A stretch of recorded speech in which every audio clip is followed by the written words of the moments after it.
I don't really want to do a TV and movie talk segment this week because there are some things I want to talk about. It's music related, it's media related, whatever. I just got to talk about.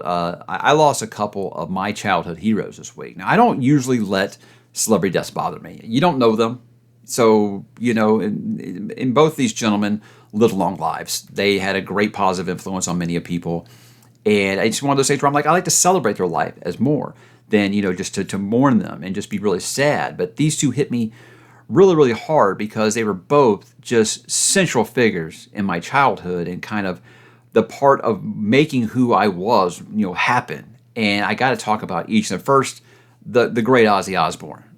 This is a guy that influenced me in so many ways. It's not the way you think. Most people say, "Oh, Ozzy was a great influence to me. It made me want to play guitar, be in a rock band, be a singer, things like that." It wasn't like that. I think everybody grows up wanting to be a rock star, right? They didn't need Ozzy to do that. But for me, is in the '80s and Gen X guys, like our parents didn't have a lot of stuff to complain about. Were kind of self-reliant. We were kind of latchkey kids, if you know what that is. If you don't know, Google that, check that out. We kind of learned how to take care of ourselves, I think, a little bit. So they didn't feel like they had anything to complain about. So they created this thing called Satanic Panic. If you've watched season 4 of Stranger Things, you might have gotten your first taste of that if you're a little younger than me. Satanic Panic was where they just started bitching about the music that we listened to because they all thought it was either going to make us worship the devil or drink the Kool-Aid and have like mass suicide or something. And Ozzy Osbourne was their favorite target. People might look at Ozzy now and say, "Oh yeah, he's so cherished, he's so lovable, he's so kind, everybody just loves him, he's so adorable." After the Osbournes, the TV series came out, everyone all started loving Ozzy Osbourne, even our parents. It kind of weirded us out.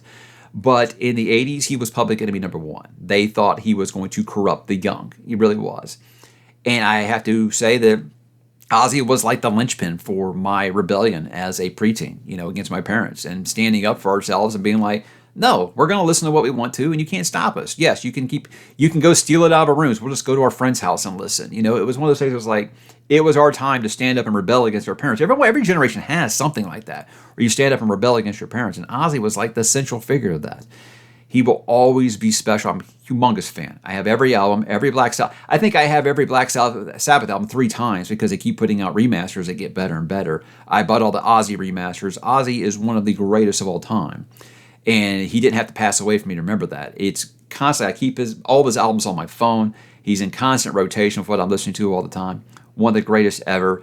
And thinking back to that concert they had a couple of weeks ago, it's just completely sad because it felt like he knew, and this was this goodbye to all of us. So playing "See You on the Other Side" from the album Osmosis, so it hits a little differently now. But again, one of the greatest ever, and the outpouring of love for him has been great. It's been nice to see how many people's lives he did touch and influence. And pretty much every metal band that I love today has nothing but showers of praise for Ozzy Osbourne because he is one of the greatest ever. And of course, he's a Texas legend. Also, if you don't know the story about Ozzy in Texas, look up Ozzy and the Alamo. That's a great, great fun story. So it's been a great week of listening to his albums all over again, not biting the heads off any bats or anything, but just really sharing that with my kids and stuff. It's been sad, but it's also been one of those where I want to celebrate the greatness that this guy was in my life. And I have so much to thank him for. And again, teaching me how to, stand up for yourself, fight for what you believe in. I know it sounds kind of hokey to some people, but it really was a big deal to us in the 80s to say, no, we're going to listen to Ozzy and you can't stop us, because they really did think that he was going to make us all do some really, really sinister things. Now, on the other end of that, the person that I feel like made me be a better person as a kid, we did lose the Hulkster this week, the greatest in wrestling history, in my opinion. Maybe not the best technical wrestler or whatever, but the guy that made wrestling explode on the national stage, Hulk Hogan, was an American icon. I can't tell you what Hulk Hogan meant to young boys in the 1980s. This guy was a real-life superhero. In the 80s, all of our parents had decided, hey, this divorce thing isn't a big deal. And it seemed like all of our parents were just kind of handing out divorces like it was candy. And we needed that guy to tell us to take our vitamins and say our prayers. It sounds corny now, but in the 80s, we needed that.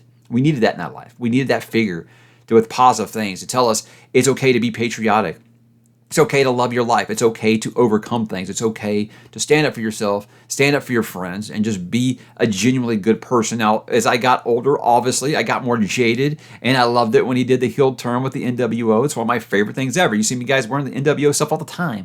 I loved the NWO. It was awesome. And it was mainly because, hey, I grew up with Hulk Hogan, and you know what? I went a little dark in the 90s, so I actually kind of appreciate that. But as far as the guy himself, I mean, this was just a touchstone of Americana in the 80s was Hulk Hogan. It was hard to find a star as big as him to be able to cross over like that and just go to the mainstream, because MTV and WrestleMania 1 might have been like a big thing, but not without Hulk Hogan. I think Hulk Hogan was really what made it really explode the way it did. And you'll never see another moment like Hulk versus Andre, I don't think. I mean, there's been other great stars. I love The Rock. I love Stone Cold. I love Ric Flair. I love Sting. These are also my favorite wrestlers ever.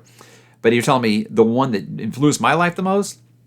It was Hulk Hogan. And yes, the guy's been in lots of controversy over the years, but as someone in my childhood, that's someone I can never thank enough, because he was a real-life superhero. And damn it, he made us proud to be an American. And it's one of those things that's like, it's a different world now, man. The 80s was a different freaking world than what we live in now. But it was a golden era, and he was one of the reasons why. I think he was one of the best ever, and he will truly be missed. And him and Ozzy in the same week is just cruel. It's just cruel.